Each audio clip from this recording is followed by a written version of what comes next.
പിതാവിൻ്റെയും പുത്രൻ്റെയും പരിശുദ്ധാത്മാവിൻ്റെയും നാമത്തിൽ ആമേൻ. പ്രിയപ്പെട്ടവരെ, വളർത്തുപിതാവിൻ്റെ പിന്നാലെ നമ്മൾ യാത്ര ചെയ്യുമ്പോൾ ഒരു വചനഭാഗം, അത് യോഹന്നാന്റെ സുവിശേഷം 12-ാം അധ്യായത്തിൽ 27-ാമത്തെ വചനമാണ്. ഇപ്പോൾ എൻ്റെ ആത്മാവ് അസ്വസ്ഥമായിരിക്കുന്നു, ഞാൻ എന്തു പറയേണ്ടു പിതാവേ, ഈ മണിക്കൂറിൽ നിന്ന് എന്നെ രക്ഷിക്കണമേ. അല്ല, ഇതിനു വേണ്ടിയാണല്ലോ ഈ മണിക്കൂറിലേക്ക് ഞാൻ വന്നത്. പിതാവേ, അങ്ങയുടെ നാമത്തെ മഹത്വപ്പെടുത്തണമേ. അപ്പോൾ സ്വർഗ്ഗത്തിൽ നിന്നൊരു സ്വരമുണ്ടായി, ഞാൻ മഹത്വപ്പെടുത്തിയിരിക്കുന്നു, ഇനിയും മഹത്വപ്പെടുത്തും. അവിടെ നിന്നിരുന്നവർ ഇത് കേട്ട് ഇടിമുഴക്കമുണ്ടായി എന്ന് പറഞ്ഞു. എന്നാൽ ചിലർ, ഒരു ദൂതൻ അവനോട് സംസാരിച്ചു എന്ന് പറഞ്ഞു. യേശു പറഞ്ഞു, ഈ സ്വരമുണ്ടായത് എനിക്ക് വേണ്ടിയല്ല, നിങ്ങൾക്ക് വേണ്ടിയാണ്. യേശു അസ്വസ്ഥതയുടെ ഒരു മണിക്കൂറിൽ നിൽക്കുന്നു.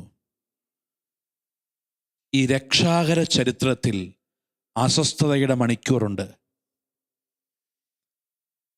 എന്താണ് അസ്വസ്ഥത? എൻ്റെ ഇഷ്ടവും ദൈവത്തിൻ്റെ ഇഷ്ടവും തമ്മിലുള്ള ഒരു struggle. A struggle between God's will and human will.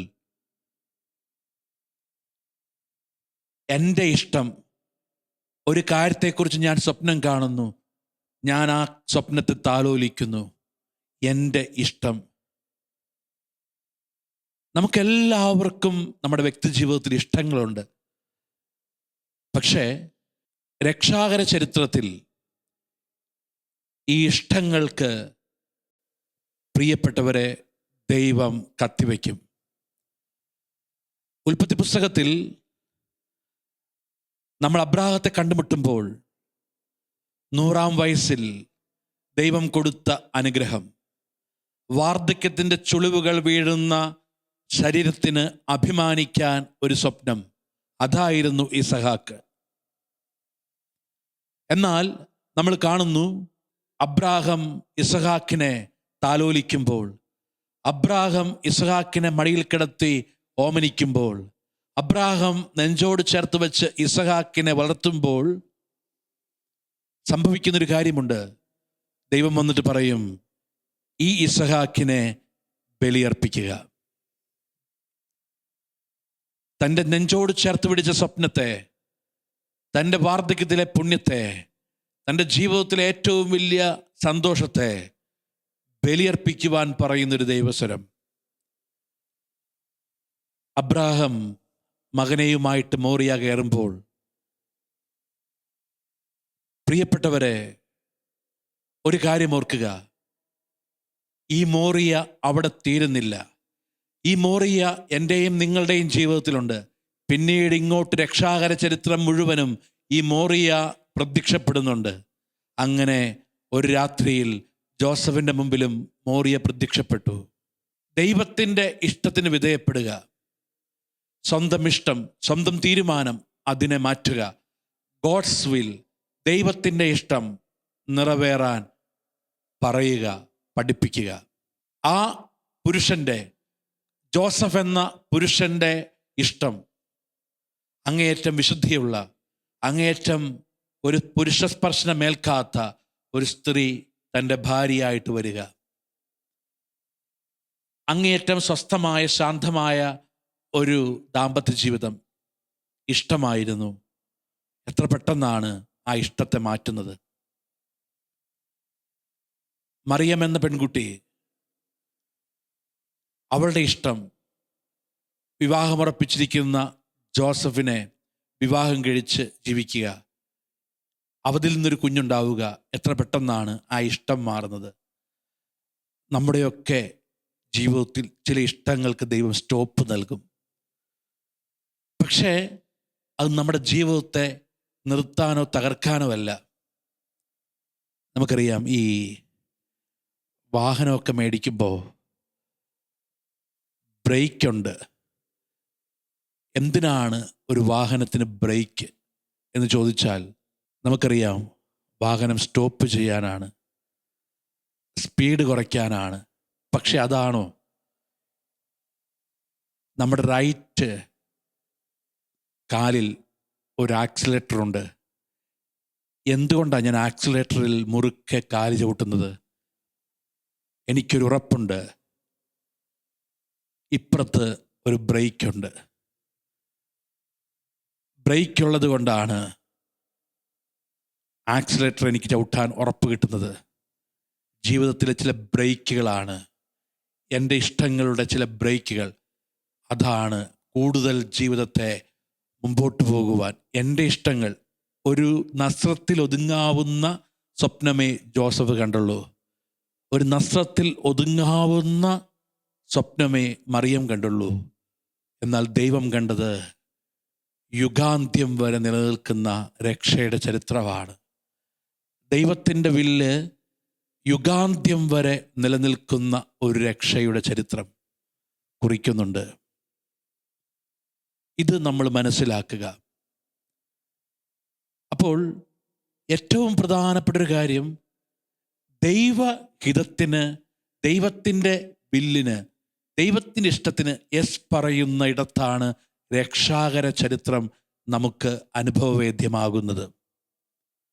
ഒരുപക്ഷെ നമുക്കൊരുപാട് പ്രതികൂല സാഹചര്യങ്ങൾ വെളിപ്പെട്ടു വരും ജീവിതത്തിൽ.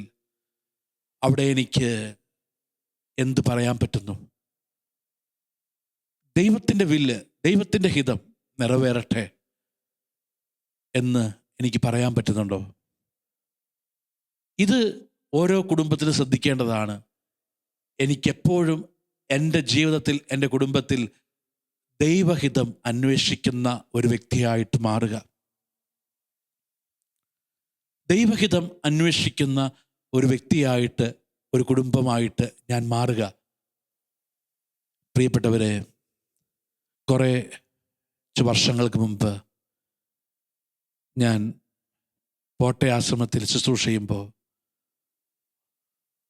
ഒരു ധ്യാനത്തിന് സഹായിക്കാൻ വേണ്ടി ഡിവൈനിലേക്കും പോട്ടയിലേക്കും ഞങ്ങൾ അവിടെ നിന്നും പരസ്പരം പോകും. ഞാൻ ഡിവൈനിൽ അന്ന് എനിക്ക് ധ്യാനമില്ലാതിരുന്നത് കൊണ്ട് 2-3 ക്ലാസ് എടുക്കുവാൻ വേണ്ടി പോയി. ഒരു ഫാമിലി കാണാൻ വന്നു. ഒരപ്പനും അമ്മയുമാണ്. അപ്പനും അമ്മയും എൻ്റെ അടുത്ത് വന്നു. ധ്യാന ഹാളിൻ്റെ പുറകിലുള്ള മുറിയിൽ ഞാനിരിക്കുന്നു. ഈ അപ്പനും അമ്മയും അവരുടെ മകളും മകളുടെ ഹസ്ബൻഡും കൂടിയാണ് എൻ്റെ അടുത്ത് വരുന്നത്. അവർ പെട്ടെന്ന് പൊട്ടിത്തെറിച്ചു. അവർ പൊട്ടിത്തെറിച്ചിട്ട് അവർ പറഞ്ഞു, അച്ഛാ, ഇവനുണ്ടല്ലോ, മകളുടെ ഭർത്താവിനെ ചൂണ്ടിക്കാട്ടി പറയുക, ഇവനുണ്ടല്ലോ ഞങ്ങളെയും കുടുംബത്തെയും ചതിച്ചവനാണച്ച, ഞങ്ങളുടെ മകളെ ചതിച്ചവനാണച്ച. അപ്പോൾ ഈ പെൺകുട്ടി അപ്പൻ്റെ കൈക്ക് പിടിച്ചിട്ട് പറഞ്ഞു, മിണ്ടാതിരിക്കും, ഞാൻ സംസാരിക്കാം. അവൾ പറഞ്ഞു, എനിക്കിന്ന ജോലിയാണച്ച. ജോലിയുടെ ഭാഗമായിട്ടൊരു സ്ഥലത്ത് ചെന്നപ്പോൾ ഞാനൊരു കാര്യം കണ്ടു. ഒരു ഫയൽ. ആ ഫയലിൽ ഞാനൊരു കാര്യം കണ്ടു. 9 മാസം മാനസിക രോഗത്തിന് ചികിത്സ തേടിയ ഒരു വ്യക്തി. ഞാൻ തകർന്നു പോയി അച്ഛാ. കാരണം അതെൻ്റെ ഭർത്താവായിരുന്നു. അദ്ദേഹത്തിൻ്റെ റിപ്പോർട്ട് ഞാൻ കണ്ടു. ഒരിക്കലും കുട്ടികളുണ്ടാകില്ല.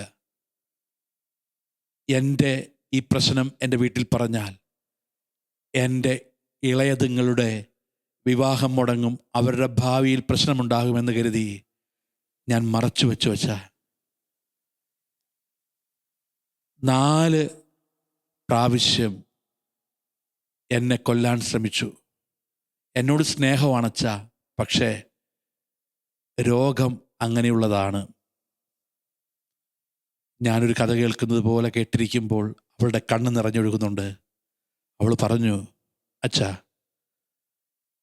വിവാഹത്തെക്കുറിച്ച് എൻ്റെ കാതിൽ എത്തിയപ്പോൾ മുതൽ ഞാൻ പ്രാർത്ഥിക്കുന്നത്, ഈശോയെ, നിനക്കിഷ്ടപ്പെട്ട ഒരാളെ എനിക്ക് ഭർത്താവായിട്ട് തരണമെന്നാ.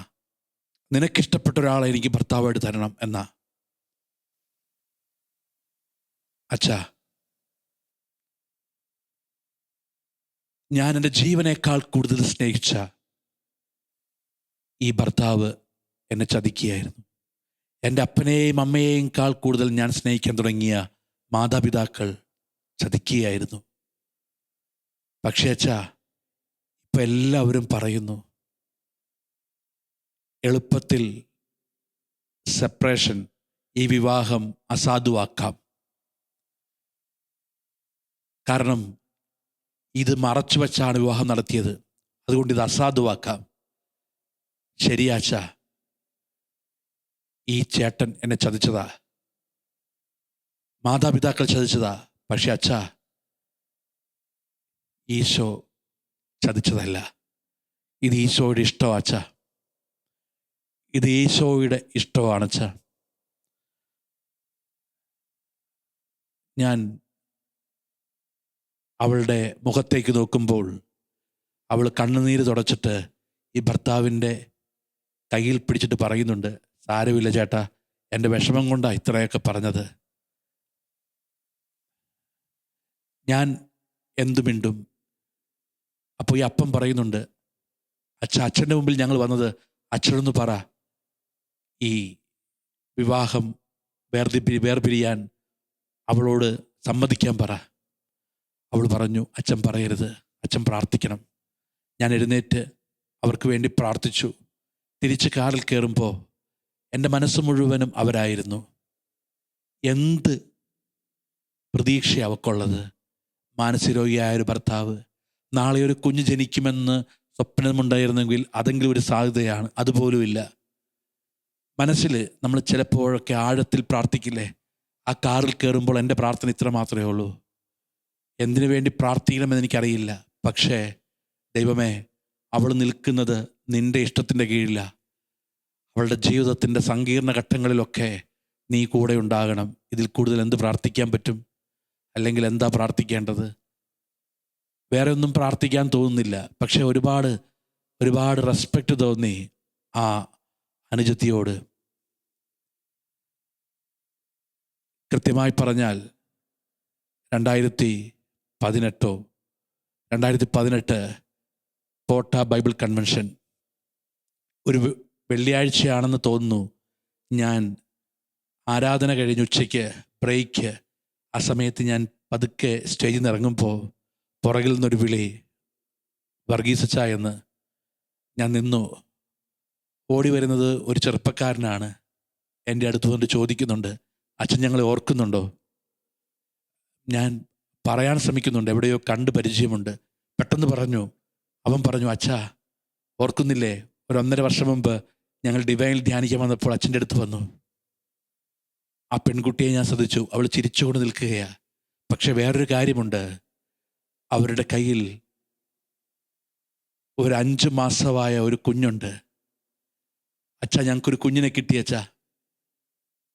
ഞാൻ ഇങ്ങനെ ഓർത്തു, ഡോക്ടേഴ്സല്ലേ പറഞ്ഞത് ഇവനിൽ നിന്നൊരു കുട്ടി ഉണ്ടാകില്ല. പിന്നെ എങ്ങനെ? ഞാനിങ്ങനെ നിൽക്കുക. അപ്പോൾ ഈ സൈഡിലൂടെയൊക്കെ കൺവെൻഷൻ്റെ ആൾക്കാരൊക്കെ പോകുന്നുണ്ട്. ഇവർ ഞാനും ക്ലോസാണ്, തൊട്ടടുത്ത് നിൽക്കുകയാണ്.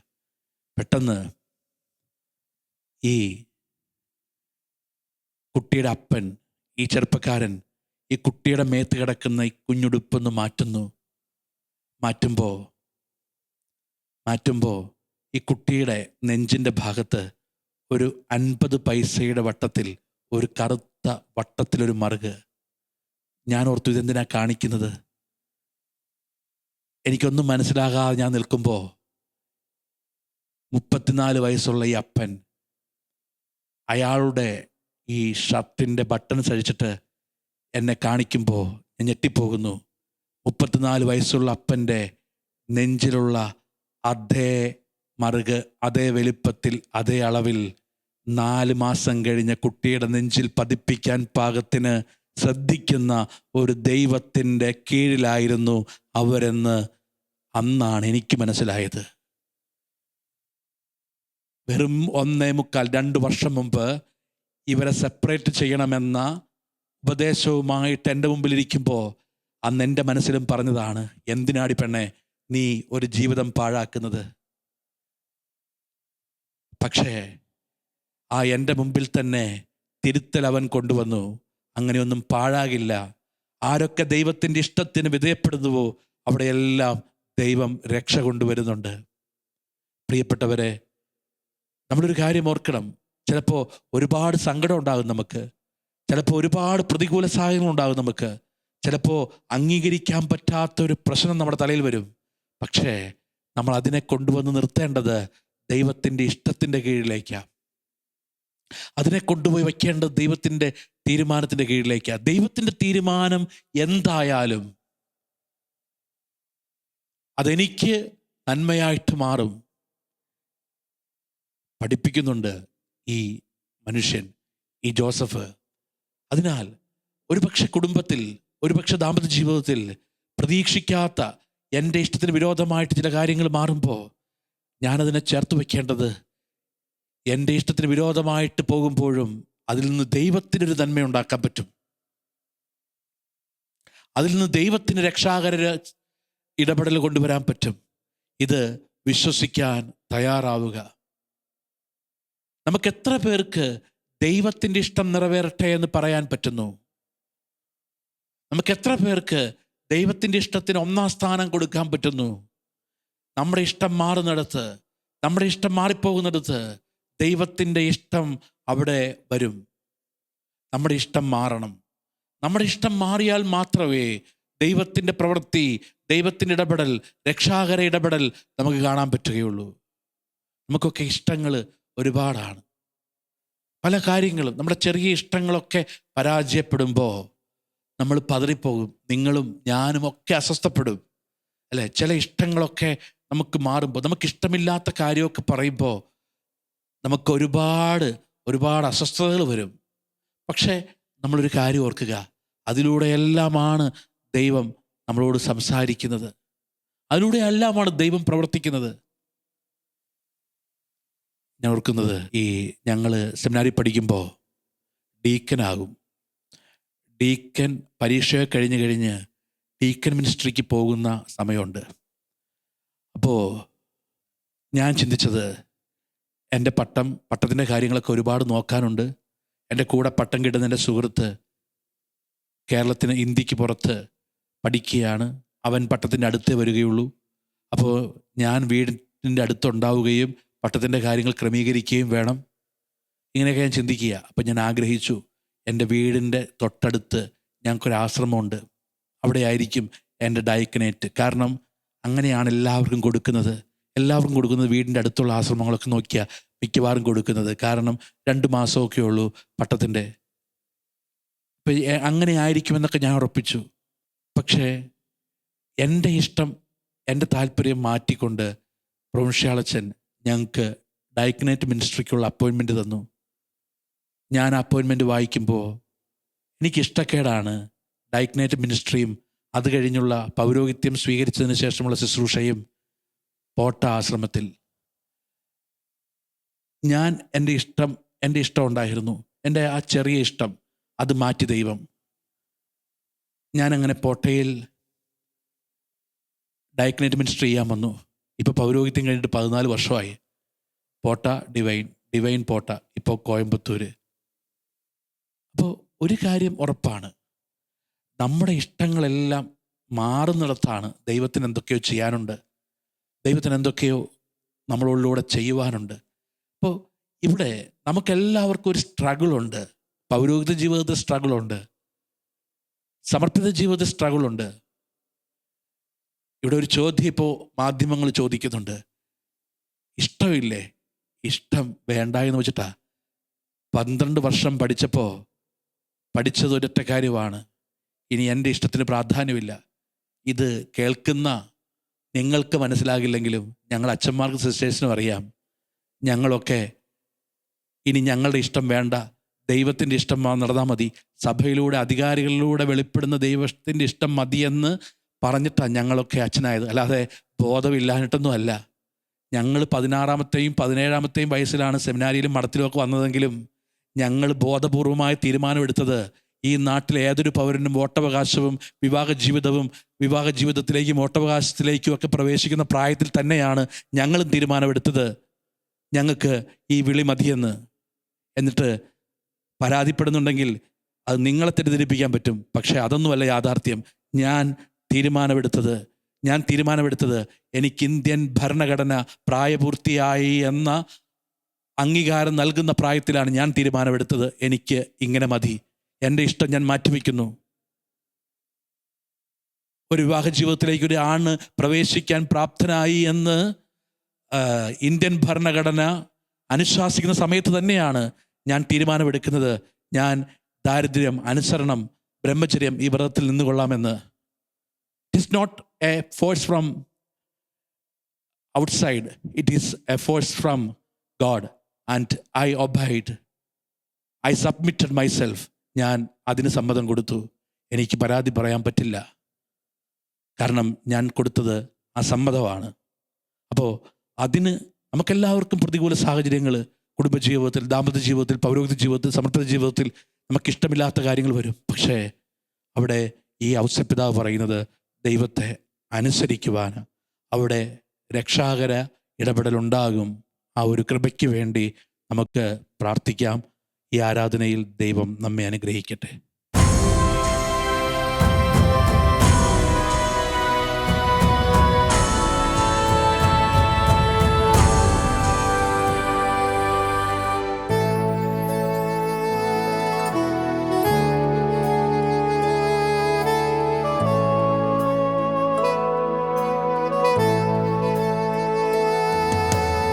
ഈശോ എഴുന്നള്ളുമേ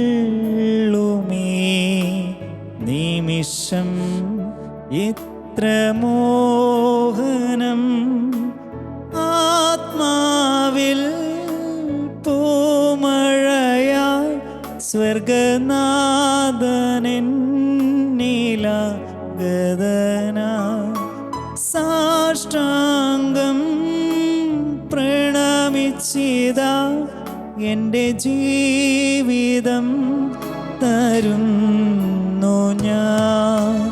ഈശോ എഴുന്നള്ളുമേ നിമിഷം എത്ര മോഹനം, ആത്മാവിൽ പൂമഴയായി സ്വർഗനാഥനെന്നിലാഗതനായി സാഷ്ടാംഗം പ്രണമിച്ചിതാ എൻ്റെ ജീവിതം തരുന്നു ഞാൻ.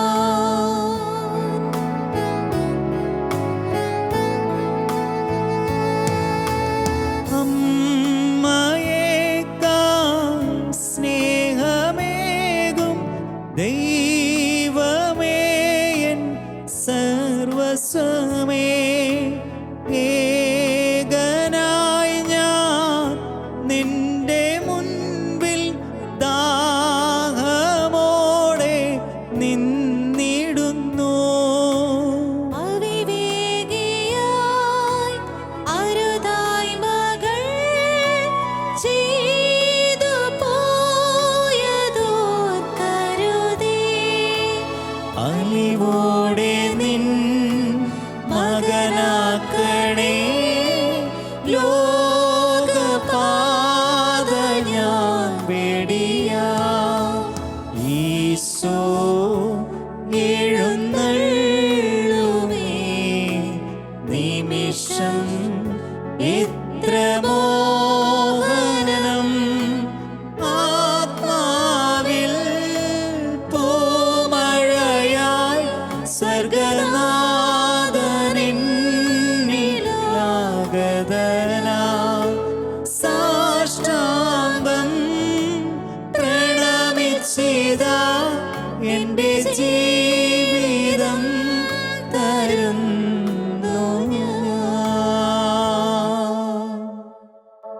പരിശുദ്ധ പരമ ദിവ്യകാരുണ്യ ഈശോയ്ക്ക് നേരവും ആരാധനയും സ്തുതിയും പുകഴ്ചയും ഉണ്ടായിരിക്കട്ടെ. പരിശുദ്ധ പരമ ദിവ്യകാരുണ്യ ഈശോയ്ക്ക് നേരവും ആരാധനയും സ്തുതിയും പുകഴ്ചയും ഉണ്ടായിരിക്കട്ടെ. പരിശുദ്ധ പരമ ദിവ്യകാരുണ്യ ഈശോയ്ക്ക് നേരവും ആരാധനയും സ്തുതിയും പുകഴ്ചയും ഉണ്ടായിരിക്കട്ടെ. ഈശോയിൽ പ്രിയപ്പെട്ടവരെ, വചനത്തിൽ നമ്മൾ വായിക്കുന്നുണ്ട്, ഇതാ അങ്ങയുടെ ഇഷ്ടം നിറവേറ്റാൻ ഞാൻ വന്നിരിക്കുന്നു. വിശുദ്ധ യൗസേപ്പിതാവ് എന്ന പിതാവ് നമ്മളോട് പറയുന്ന കാര്യം ഇതാണ്. ദൈവത്തിൻ്റെ ഇഷ്ടം അന്വേഷിക്കുകയും നിറവേറ്റുകയും ചെയ്യുന്ന ഒരു വ്യക്തിയായിട്ട് മാറുക. നമ്മൾ നെഞ്ചോട് ചേർത്ത് പിടിച്ച് സ്വപ്നം കാണുന്ന ചില ഇഷ്ടങ്ങളുണ്ട്. നമ്മൾ ഒരുപാട് സ്വപ്നങ്ങൾ ആ ഇഷ്ടം വെച്ച് നെയ്തിട്ടുണ്ട്. പക്ഷേ ചില ഇഷ്ടങ്ങളെ ബലിയർപ്പിക്കുന്നിടത്താണ് രക്ഷ ആരംഭിക്കുന്നത്. 100-ാം വയസ്സിൽ ദൈവം കാണിച്ച സ്നേഹം, ദൈവം കാണിച്ച കരുണ, ദൈവം കാണിച്ച പ്രവൃത്തി, അത് മടിയിലിട്ട് താലോലിക്കുകയാണ് അബ്രാഹാം സ്വപ്നം കണ്ടു. ഇസഹാക്കിനെ വെച്ച് ഒരുപാട് സ്വപ്നങ്ങൾ. ഇസഹാക്കിലൂടെ ദൈവം ചെയ്യാൻ പോകുന്ന അനവധിയായ കാര്യങ്ങൾ. ഒരു തലമുറയെ അബ്രാഹാം സ്വപ്നം കണ്ടു. അബ്രാഹാം നെഞ്ചത്തിട്ട് വാത്സല്യം കൊടുക്കുന്ന ഇസഹാക്ക്, ഒരു സുപ്രഭാതത്തിൽ ദൈവം പറയുന്നു, ഇസഹാക്കിനെ ബലിയർപ്പിക്കുക. പ്രിയപ്പെട്ടവരെ, നമ്മുടെ എല്ലാവരുടെയും ജീവിതത്തിൽ ഒരു മോറിയ മലയുണ്ട്. നമ്മുടെ എല്ലാവരുടെയും ജീവിതത്തിൽ ഒരു മോറിയ നമ്മൾ കയറണം. നമ്മുടെ ഇഷ്ടങ്ങളെ ബലിയർപ്പിക്കുന്ന, എൻ്റെ നെഞ്ചോട് ചേർത്ത് പിടിച്ച് ഞാൻ താലോലിക്കുന്ന, ഞാൻ സ്വപ്നം കാണുന്ന, ഞാൻ ഒരുപാട് പ്രതീക്ഷ വച്ചു പുലർത്തിയിരിക്കുന്ന എൻ്റെ ഇഷ്ടങ്ങളെ ഞാൻ ബലിയർപ്പിക്കുന്ന മലയുടെ പേരാണ് മോറിയ. നമുക്കെല്ലാവരുടെയും മുമ്പിൽ ഒരു മോറിയ ഉണ്ട്. നമ്മുടെ എല്ലാവരുടെയും മുമ്പിൽ ഒരു മോറിയ ഉണ്ട് എന്നത് ഉറപ്പാണ്. ഞാൻ എങ്ങനെ അവിടെ നിൽക്കുന്നു? ഇത് നമ്മളോട് ചോദിക്കുന്ന ഒരു ചോദ്യമാണ്. ജോസഫിനൊരു ഇഷ്ടമുണ്ടായിരുന്നു. ആ ഇഷ്ടത്തിലോട്ട് അടുത്തു. ഇതാ വിവാഹ നിശ്ചയം കഴിഞ്ഞു. മറിയത്തെ വിവാഹം കഴിക്കുക. വല്ലാതെ ഈ മനുഷ്യൻ ഒരുങ്ങുന്നുണ്ട്. പക്ഷേ പ്രതീക്ഷിക്കാതെ ഇടുത്തി പോലെ ഒരു തീരുമാനം. മറിയം ഗർഭിണിയാണ്. ഇനി എന്തു ചെയ്യും? ആലോചിച്ചു. ജോസഫിന്റെ മനസ്സിൽ ഏറ്റവും അനുയോജ്യമായൊരു ഉത്തരം വന്നു, ആരും അറിയാതെ ഉപേക്ഷിക്കുക. പക്ഷേ ആ ഇഷ്ടത്തെ ദൈവം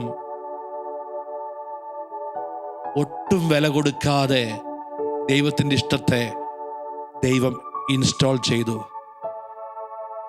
ജോസഫിന്റെ ഇഷ്ടത്തിനൊട്ടും വില കൊടുക്കാതെ, ആ മനുഷ്യന്റെ അനുവാദം പോലും ചോദിക്കാതെ ദൈവത്തിൻ്റെ ഇഷ്ടത്തെ അങ്ങ് കൊടുത്തു. ഒരു 13 വയസ്സുള്ളൊരു പെൺകുട്ടി, ചെറുപ്പത്തിൽ അപ്പനും അമ്മയും നഷ്ടപ്പെട്ടു. പിന്നെ ദേവാലയത്തിൽ പുരോഹിതർ വളർത്തുന്ന ഒരു പെൺകുട്ടി. അങ്ങനെ അവൾ ഒരു പെൺകുട്ടിയുടെ പ്രായപൂർത്തിയിലേക്ക് വളരുന്നു. 12-13 വയസ്സ്. പുരോഹിതർ അല്ലെങ്കിൽ അവൾക്ക് വിവാഹം നിശ്ചയം നടത്തുന്നു. അവിടെ ദേവാലയം പണിയാൻ വന്ന ഒരു ആശാരി ചെറുക്കനുമായിട്ട് അവനെയാണ് ദൈവം തെരഞ്ഞെടുക്കുന്നതെന്ന് പുരോഹിതർക്ക് വെളിപ്പെട്ട് കിട്ടുന്നു. അങ്ങനെ മറിയം എന്ന പെൺകുട്ടിയുടെ വിവാഹ നിശ്ചയം കഴിയുന്നു. ഒരു 13 വയസ്സുള്ള പെൺകുട്ടി, അവൾ സ്വപ്നം കാണാൻ തുടങ്ങുന്നു. തനിക്ക് തന്നെ സ്നേഹിക്കുന്ന, തന്നെ മനസ്സിലാക്കുന്ന, തന്നെ സംരക്ഷിക്കുന്ന ജോസഫ് എന്ന വ്യക്തിയുമായിട്ടുള്ള ദാമ്പത്യ ജീവിതം. എന്നാൽ ഒട്ടും കരുണയില്ലാതെ എന്ന് തോന്നുന്ന രീതിയിൽ ആ 13 വയസ്സുകാരിയുടെ മുമ്പിൽ ഒരു സ്വരം വരുന്നു, നീ വിവാഹത്തിന് മുമ്പ് ഗർഭിണിയാകും. അവക്കറിയാം, നിയമം വ്യാഖ്യാനിക്കുന്ന പുരോഹിതരുടെ കൂടെ താമസിക്കുന്നത് കൊണ്ട് അവൾക്ക് ഉറപ്പുണ്ട്. മോശയുടെ നിയമം വ്യാഖ്യാനിച്ചവൾ കേട്ടിട്ടുണ്ട്, വിവാഹത്തിന് മുമ്പ് ഗർഭം ധരിച്ചു കഴിഞ്ഞാൽ കല്ലെറിഞ്ഞ് കൊല്ലപ്പെടണം. അവക്കുറപ്പായി തൻ്റെ വിധി എഴുതപ്പെട്ടു. ഈ സ്വരം, ഈ ഇഷ്ടം അനുസരിച്ചാൽ തൻ്റെ വിധി നിശ്ചയമാണ്. ഇനി ചിലപ്പോൾ ഇതിനേക്കാൾ ക്രൂരമാകാം ശിക്ഷ.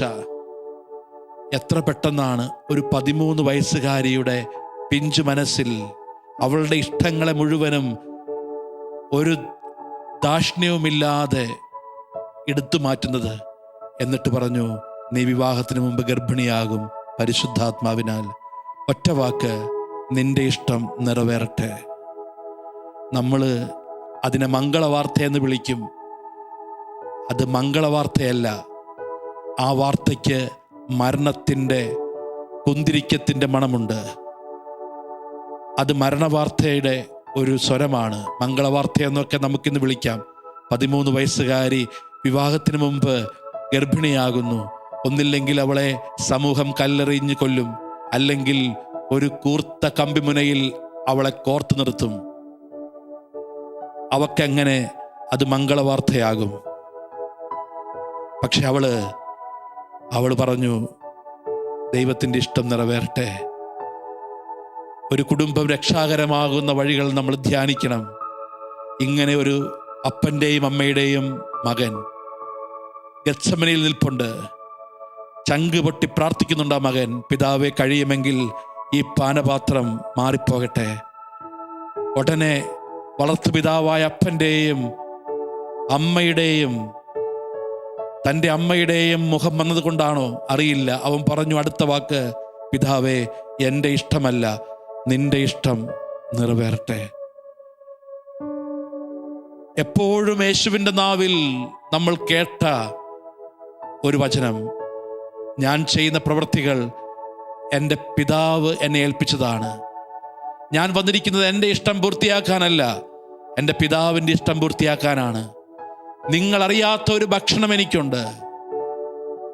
എൻ്റെ പിതാവിൻ്റെ ഇഷ്ടം പൂർത്തിയാക്കുക എന്നതാണ് എൻ്റെ ഭക്ഷണം.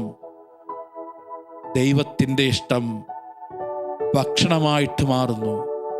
ദൈവത്തിൻ്റെ ഇഷ്ടം ജീവൻ നിലനിൽക്കുന്നത് തന്നെ ദൈവത്തിൻ്റെ ഇഷ്ടം നിറവേറ്റാനാണ് എന്ന തിരിച്ചറിവിലേക്ക് യേശു നമ്മളെ വളർത്തുന്നുണ്ട്. നമുക്ക് യേശോയെ ആരാധിക്കാം. ഈശോ നമ്മുടെ ജീവിതത്തിൽ ചൊരിഞ്ഞ എല്ലാ നന്മകളെയും ഓർത്ത്, ദൈവമേ, ഈ ആരാധനയിൽ ഞങ്ങൾ പ്രാർത്ഥിക്കുന്നു, ഞങ്ങൾ ഓരോരുത്തരും ദൈവിക ഇഷ്ടത്തിലേക്ക്, ദൈവിക ഹിതം അനുസരിക്കുന്നവരാകുവാൻ ഞങ്ങളെ പഠിപ്പിക്കണമേ. നമുക്ക് ആരാധന ഗീതത്തോട് ചേർന്ന് ഈശോയെ ആരാധിച്ച് പ്രാർത്ഥിക്കാം.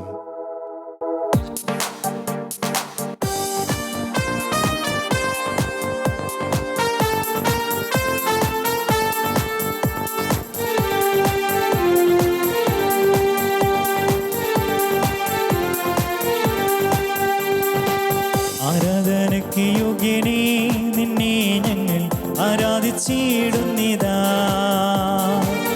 ആരാധനയ്ക്ക് യോഗ്യനേ നിന്നെ ഞങ്ങൾ ആരാധിച്ചിടുന്നിതാ. അഴിയുമൂഴിയും നിർമ്മിച്ച നാഥനെ, ആഴിയുമൂഴിയും നിർമ്മിച്ച നാഥനെ, ആത്മാവിൽ ആരാധിക്കാം കർത്താവിനെ, നിത്യസ്തുതിച്ചിടും ഞാൻ. ആത്മാവിൽ ആരാധിക്കാം കർത്താവിനെ, നിത്യസ്തുതിച്ചിടും ഞാൻ.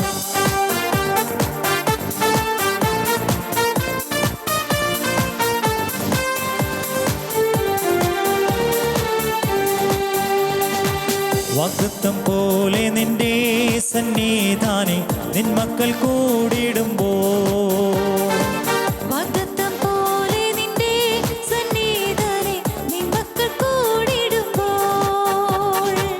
മധ്യേ വന്ന അനുഗ്രഹം ചെയ്തിടാമെന്നൊരാ, മധ്യേ വന്ന് അനുഗ്രഹം ചെയ്തിടാമെന്നൊരാ, ചെയ്തവൻ നീ മാത്രം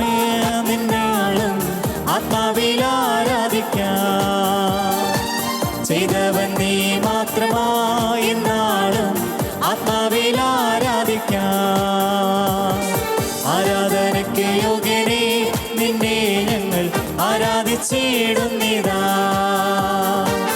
ആരാധനയ്ക്ക് യോഗ്യനേ നിന്നെ ഞങ്ങൾ ആരാധിച്ചിടുന്നിതാ.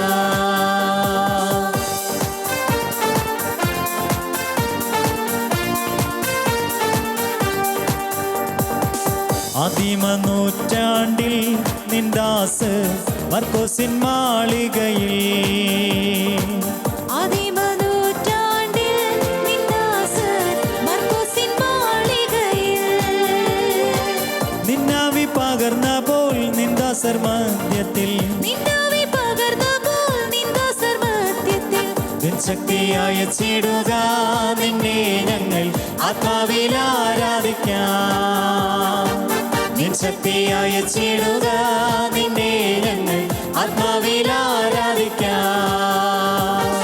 ആരാധനയ്ക്ക് യോഗ്യനേ നിന്നെ ഞങ്ങൾ ആരാധിച്ചിടുന്നിതാ. ആരാധനയ്ക്ക് യോഗ്യനേ നിന്നെ ഞങ്ങൾ ആരാധിച്ചിടുന്നിതാ.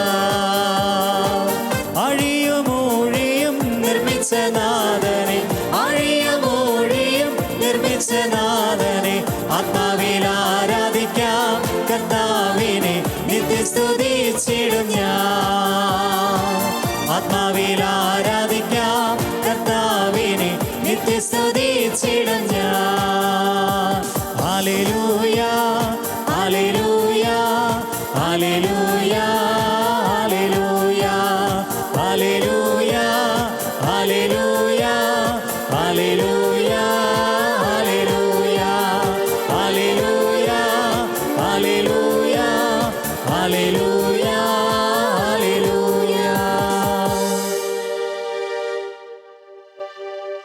നമുക്ക് കരങ്ങൾ കൂപ്പാം. പ്രിയപ്പെട്ടവരെ,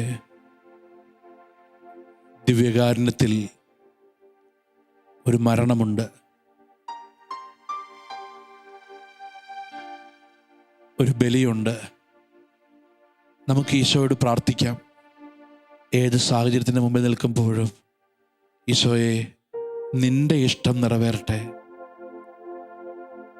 ഒരുവൻ പോലും നശിച്ചു പോകരുത് എന്നതാണ് പിതാവിൻ്റെ ഇഷ്ടം. എന്താണ് ദൈവത്തിൻ്റെ ഇഷ്ടം? പ്രിയപ്പെട്ടവരെ, നമ്മളെല്ലാവരും രക്ഷ പ്രാപിക്കണം, സന്തോഷിക്കണം. ഇതാണ് ദൈവത്തിൻ്റെ ഇഷ്ടം. ഒരു പക്ഷേ അപ്പോൾ നമ്മൾ ചോദിക്കുന്നൊരു ചോദ്യമുണ്ട്, then why? ഈ പ്രശ്നങ്ങൾ എന്തുകൊണ്ട്? ഓർക്കുക, ഒരു ജനതയെ ദൈവം അടിമത്തത്തിൽ നിന്ന് വിളിച്ചിറക്കുന്നുണ്ട്. സ്വന്തം ജനത ഇസ്രായേൽ. എത്രയോ നാളാണ് അവർ മരുഭൂമിയിൽ നിന്നത്. പ്രിയപ്പെട്ടവരെ, പരാതിപ്പെടുന്നുണ്ടവര്. നമുക്ക് ചോദ്യമുണ്ട്, വാഗ്ദാന ദേശത്ത് എത്തിക്കാമെന്ന് പറഞ്ഞ് വിളിച്ചിറക്കിയ ഒരു ജനതയെ 40 വർഷം മരുഭൂമിയിൽ വിട്ടൊരു ദൈവം. അവിടെ സുന്ദരമായൊരു ചോദ്യമുണ്ട്. നിയമാവർത്തന പുസ്തകം 8-ാം അധ്യായത്തിൽ ഇസ്രായേൽ ജനത്തോട് ദൈവം ചോദിക്കുന്ന ചോദ്യം, ഈ 40 വർഷം നിങ്ങളിൽ ആരുടെയെങ്കിലും വസ്ത്രം പഴകുകയോ കീറുകയോ ചെയ്തോ? ഈ 40 വർഷം നിങ്ങൾ പറയുന്നു മരുഭൂമിയിലൂടെ നടന്നുവെന്ന്. നിങ്ങളുടെ ആരുടെയെങ്കിലും കാലിൽ നീര് വരികയോ കാല് പൊട്ടുകയോ ചെയ്തോ? ഇല്ല. കാരണം ഒരു പിതാവ് മക്കളെ എന്ന പോലെ ഞാൻ നിങ്ങളെ നോക്കുന്നുണ്ടായിരുന്നു. നിയമാവർത്തന പുസ്തകത്തിൽ നമ്മൾ വായിക്കുന്നുണ്ട്. പ്രിയപ്പെട്ടവരെ, എന്തിന് ദൈവം അനുവദിക്കുന്നു? അടുത്ത ഉത്തരം കൃത്യമായിട്ട് പറയുന്നുണ്ട്. നിങ്ങൾ അപ്പം കൊണ്ട് മാത്രമല്ല, ദൈവത്തിൻ്റെ നാവിൽ നിന്ന് പുറപ്പെടുന്ന ഓരോ വചനവും കൊണ്ടാണ് ജീവിക്കുന്നതെന്ന് നിങ്ങൾക്ക് മനസ്സിലാക്കി തരാനാ. എന്ന് വെച്ചാൽ നിങ്ങൾ ദൈവിക ഇഷ്ടത്തിലേക്ക് വരാൻ വേണ്ടിയാ. നിങ്ങൾക്ക് കുറേ കാര്യങ്ങളുണ്ട്, കഴിഞ്ഞ ഓർമ്മകളുണ്ട്. ഇത് മാറിയിട്ട് നിങ്ങൾ എൻ്റെ ഇഷ്ടത്തിലേക്ക് വരണം.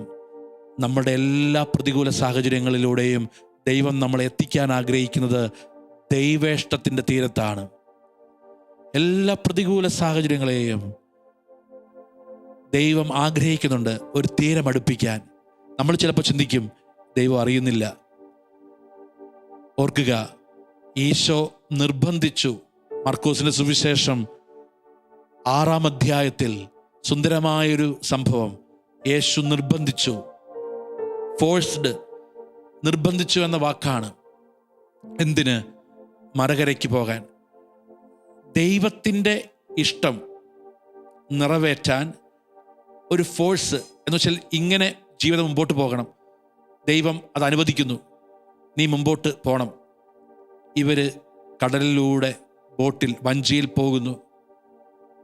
ദൈവം അവരെ നിർബന്ധിച്ചു വിട്ടതാണ്. പക്ഷെ അൺഎക്സ്പെക്റ്റഡ് ആയിട്ട് കാറ്റും കോളും ഉണ്ടാകുന്നു. വഞ്ചി നടുക്കടലിലാണ്. അടുത്തൊരു വചനം ശ്രദ്ധിക്കണം. അവർ വഞ്ചി തുഴഞ്ഞ് അവശരായി എന്ന് അവൻ മനസ്സിലാക്കി. പ്രിയപ്പെട്ടവരെ, ഇപ്പോൾ എന്നെ ശ്രദ്ധിക്കുന്ന ഒരുപാട് പേര് ഇങ്ങനെ ചോദിക്കുന്നുണ്ട്, എനിക്ക് എൻ്റെ ജീവിതത്തിൽ ഈ മദ്യപിക്കുന്ന ഭർത്താവ്, ഈ അനുസരിക്കാത്ത മക്കൾ, ഈ കടബാധയുള്ള കുടുംബം, ഇതെല്ലാം ദൈവ ഇഷ്ടമാണെന്ന് എങ്ങനെ തിരിച്ചറിയാൻ പറ്റും? ഒറ്റ കാര്യമേ ഉള്ളൂ, നീ അതിലെല്ലാം ദൈവഹിതം അന്വേഷിക്കാൻ തുടങ്ങുക. അതെല്ലാം ദൈവകരങ്ങളിൽ നിന്ന് സ്വീകരിക്കാൻ തുടങ്ങുക. ഇസ്രായേൽ ജനത്തെ ദൈവം മരുഭൂമിയിൽ നിർത്തുന്നത് ഇസ്രായേൽ ജനത്തെ സ്നേഹിക്കാത്തത് കൊണ്ടല്ല, മറിച്ച് ഇസ്രായേൽ ജനത്തെ വിശുദ്ധീകരിക്കുവാൻ വേണ്ടിയാണ്. വിശുദ്ധീകരിച്ച് അവരുടെ ഹൃദയത്തെ ദൈവേഷ്ടത്തിന് വിധേയപ്പെടുത്തുവാൻ വേണ്ടിയാണ് ഓരോ മരുഭൂമിയും. ഒരുപക്ഷെ എന്നെ ശ്രവിക്കുന്ന ഒരുപാട് പേര് രോഗങ്ങളുടെ മരുഭൂമിയിലായിരിക്കാം, സാമ്പത്തിക തകർച്ചയുടെ മരുഭൂമിയിലായിരിക്കാം, കുടുംബ ബന്ധങ്ങൾ അറ്റുപോകുന്നതിൻ്റെ മരുഭൂമിയിലായിരിക്കാം. പക്ഷെ ഒരു കാര്യം ഓർക്കണം, നീ ഇത് ദൈവകരങ്ങളിൽ നിന്ന് സ്വീകരിക്കണം. You should receive all these problems from God's hand. ദൈവകരങ്ങളിൽ നിന്ന് നീ സ്വീകരിക്കണം. എന്നിട്ട് നീ ഈ സാഹചര്യങ്ങളിലൂടെ ഞാൻ വിശുദ്ധീകരിക്കപ്പെടണം, ഈ സാഹചര്യങ്ങളിലൂടെ ഞാൻ യേശുവിനെ അറിയണം, ഈ സാഹചര്യങ്ങളിലൂടെ തന്നെ, ഈ പ്രതികൂല സാഹചര്യങ്ങളിലൂടെ തന്നെ ഞാൻ രക്ഷ സ്വന്തമാക്കണം. ഇതിനെ മാറ്റി നിർത്തിക്കൊണ്ടല്ല, ഈ കുരിശിനെ ഒഴിവാക്കിക്കൊണ്ടല്ല, ഈ കുരിശിനെ സ്വീകരിച്ചുകൊണ്ട് തന്നെ, ഈ കുരിശിനെ ദൈവഹിതപ്രകാരം സ്വീകരിച്ചുകൊണ്ട് തന്നെ, ഈ കുരിശിനെ ദൈവം ആഗ്രഹിക്കുന്ന രീതിയിൽ സമീപിച്ചുകൊണ്ട് തന്നെ, ഇത്രയും നാള് എല്ലാവരും ശാപമായി കണ്ട ദാരിദ്ര്യമെന്ന കുരിശിനെ, ഇത്രയും നാൾ എല്ലാവരും കുറ്റപ്പെടുത്തിയ രോഗമെന്ന കുരിശിനെ, ഇത്രയും നാള് എല്ലാവരും ഭാരമായി കണ്ട ദുശീലങ്ങളാവുന്ന കുരിശിനെ നീ ദൈവകരങ്ങളിൽ നിന്ന് സ്വീകരിച്ച് നീ രക്ഷാകരമാക്കി മാറ്റണം. അതുവരെയും കുരിശ് ശാപത്തിൻ്റെ കുറ്റവാളികൾ കൊടുക്കുന്ന ഏറ്റവും വലിയ കഠിന ശിക്ഷയുടെ അടയാളമായിരുന്നു. അന്ന് അവൻ കടന്നപ്പോൾ, ദൈവഹിതം അനുസരിക്കുന്നവൻ, ദൈവത്തിൻ്റെ ഇഷ്ടം നിറവേറ്റിയവൻ കുരിശിൽ കിടന്നപ്പോൾ ആ കുരിശ് രക്ഷയായിട്ട് മാറി. ശരിയാണ്, ലോകത്തിൻ്റെ മുമ്പിൽ രോഗം തകർച്ചയാണ്, രോഗം ശാപമാണ്, അല്ലെങ്കിൽ തകർച്ചകൾ ശാപമാണ്. പക്ഷേ നീ ദൈവഹിതം അന്വേഷിച്ച് ദൈവഹിതത്തിന് വിധേയപ്പെട്ട് ആ രോഗത്തിൽ, ആ തകർച്ചയിൽ നിന്നാൽ ഉറപ്പാണ് യേശുവിൻ്റെ കുരിശ് രക്ഷാകരമായതുപോലെ നിന്റെ ജീവിതത്തിൻ്റെ കുരിശുകൾ, ജീവിതത്തിൻ്റെ സഹനങ്ങൾ രക്ഷാകരമാക്കി മാറ്റാൻ പറ്റുമെന്ന് പഠിപ്പിക്കുന്നുണ്ട് ജോസഫ്. ജീവിതത്തിലുണ്ടാകുന്ന പ്രതികൂല സാഹചര്യങ്ങളിൽ ദൈവത്തിൻ്റെ ഇഷ്ടത്തിന് വിധേയപ്പെട്ടാൽ അതെല്ലാം രക്ഷാകരമാകും എന്ന് പഠിപ്പിക്കുന്നു. നമുക്ക് ഒരു നിമിഷം പ്രാർത്ഥിക്കാം. നമുക്ക് ദൈവത്തിൻ്റെ മുമ്പിൽ യാചിക്കാം. നമ്മുടെ എല്ലാ പ്രതികൂല സാഹചര്യങ്ങളെയും ദിവ്യകാരുണ്യത്തിലേക്ക് ഒരു നിമിഷം ഉയർത്തുക. രോഗങ്ങളെ, സാമ്പത്തിക തകർച്ചകളെ, കുടുംബ ബന്ധങ്ങളിലെ വിള്ളലുകളെ എല്ലാം ഈശോയുടെ കരങ്ങളിലേക്ക് കൊടുത്ത് പ്രാർത്ഥിക്കൂ. ഈശോയുടെ കരങ്ങളിലേക്ക് നമ്മൾ കൊടുക്കുമ്പോൾ ഒരൊറ്റ പ്രാർത്ഥന: ദൈവമേ, എൻ്റെ ജീവിതത്തിൽ എനിക്ക് അംഗീകരിക്കാൻ പറ്റാത്ത, എനിക്ക് ഉൾക്കൊള്ളാൻ പറ്റാത്ത, എനിക്ക് മനസ്സിലാകാത്ത, എൻ്റെ ജീവിതത്തെ കൊണ്ട് എനിക്ക് നേരിടാൻ പറ്റാത്ത എല്ലാ സാഹചര്യങ്ങളെയും, എല്ലാ പ്രതികൂല സാഹചര്യങ്ങളെയും എൻ്റെ ഈശോയെ നിന്റെ ഹൃദയത്തോട് ചേർത്ത് വയ്ക്കുന്നു. വിശുദ്ധ ഔസേപ്പിതാവിനെ പോലെ, നിന്റെ വളർത്തുപിതാവിനെ പോലെ എന്നെയും പഠിപ്പിക്കണമേ. ജീവിതത്തിൻ്റെ പ്രതികൂല സാഹചര്യങ്ങളിൽ പതറിപ്പോകാതെ ദൈവത്തിൻ്റെ ഇഷ്ടത്തിന് എപ്പോഴും സമ്മതം പറയുവാൻ, ദൈവത്തിൻ്റെ ഇഷ്ടം അത് രക്ഷാകരമാകുമെന്ന് വിശ്വസിക്കുവാൻ എന്നെയും പഠിപ്പിക്കണമേ. നമുക്ക് ഈശോയെ സ്തുതിച്ച് പ്രാർത്ഥിക്കാം. ഹല്ലേലൂയ, ഹല്ലേലൂയ, ഹല്ലേലൂയ. യേശുവേ ആരാധന. ഹല്ലേലൂയ, ഹല്ലേലൂയ, ഹല്ലേലൂയ, ഹല്ലേലൂയ, ഹല്ലേലൂയ. യേശുവേ ആരാധന. ഹല്ലേലൂയ, ഹല്ലേലൂയ, ഹല്ലേലൂയ, ഹല്ലേലൂയ. യേശുവേ ആരാധന. ഹല്ലേലൂയ, ഹല്ലേലൂയ, ഹല്ലേലൂയ, ഹല്ലേലൂയ, ഹല്ലേലൂയ. എന്നോടൊന്നിടപെടണേ. ആത്മാവിലെന്നോടൊന്നിടപെടണേ. ആഴത്തിൽ എന്നോടൊന്നിടപെടണേ. ആത്മാവിൽ എന്നോടൊന്നിടപെടണേ. ആരിലും ശ്രേഷ്ഠമായി, ആരിലും ശക്തമായി, ആരിലും ശ്രേഷ്ഠമായി, ആരിലും ശക്തമായി, ആഴത്തിൽ എന്നോടൊന്നിടപെടണേ. ആത്മാവിൽ എന്നോടൊന്നിടപെടണേ. പരിശുദ്ധ പരമ ദിവ്യകാരുണ്യത്തിന് എന്നേരവും ആരാധനയും സ്തുതിയും പുകഴ്ചയും ഉണ്ടായിരിക്കട്ടെ. പരിശുദ്ധ പരമ ദിവ്യകാരുണ്യത്തിന് എന്നേരവും ആരാധനയും സ്തുതിയും പുകഴ്ചയും ഉണ്ടായിരിക്കട്ടെ. പരിശുദ്ധ പരമ ദിവ്യകാരുണ്യത്തിന് എന്നേരവും ആരാധനയും സ്തുതിയും പുകഴ്ചയും ഉണ്ടായിരിക്കട്ടെ. വിശുദ്ധ യൗസേപ്പിതാവിനോടുള്ള സമർപ്പണ പ്രാർത്ഥന നമുക്ക് നമ്മുടെ കുടുംബങ്ങളെയും കുടുംബത്തിൻ്റെ പ്രാർത്ഥനകളെയും വിശുദ്ധ ഔസേപ്പിതാവിന് സമർപ്പിച്ച് തുടർന്നു വരുന്ന പ്രാർത്ഥനയോട് ചേർന്ന് നമുക്ക് പ്രാർത്ഥിക്കാം. പിതാവായ ദൈവത്തിന്റെ വിശ്വസ്ത പുത്രനും ദൈവകുമാരനെ വളർത്തുവാൻ ഭരമേൽപ്പിക്കപ്പെട്ടവനുമായ വിശുദ്ധ യൗസേപ്പിതാവേ, ദൈവസ്നേഹവും വിശുദ്ധിയും കരുണയും നിറഞ്ഞു നിന്ന അങ്ങയെയാണല്ലോ തിരുക്കുടുംബത്തിന്റെ പരിപാലകനായി ദൈവം നിശ്ചയിച്ചത്. വിശുദ്ധ യൗസേപ്പിതാവേ, ഞങ്ങളും ദൈവസ്നേഹത്തിലും വിശുദ്ധിയിലും കരുണയിലും വളരുവാൻ ഞങ്ങൾക്കായി പ്രാർത്ഥിക്കണമേ. ഓരോ നിമിഷവും ദൈവഹിതം അന്വേഷിക്കുകയും ദൈവഹിതത്തിന് വിധേയപ്പെടുകയും ചെയ്ത വിശുദ്ധ യൗസേപ്പിതാവേ, അനുദിന ജീവിതത്തിൽ ദൈവഹിതം അന്വേഷിക്കുവാൻ, അതിന് വിധേയപ്പെടുവാൻ ഞങ്ങളെ സഹായിക്കണമേ. വിശുദ്ധ യൗസേപ്പിതാവേ, ഞങ്ങളുടെ കുടുംബങ്ങളുടെ എല്ലാ നിയോഗങ്ങളും പ്രാർത്ഥനകളും അങ്ങ് വഴി ഈശോയ്ക്ക് ഞങ്ങൾ സമർപ്പിക്കുന്നു. അങ്ങയുടെ അപേക്ഷകൾ ഒരിക്കലും ഉപേക്ഷിക്കാത്ത ഈശോയിൽ നിന്ന് ഈ അനുഗ്രഹങ്ങൾ ഞങ്ങൾക്ക് വാങ്ങിത്തരണമേ. ആമേൻ.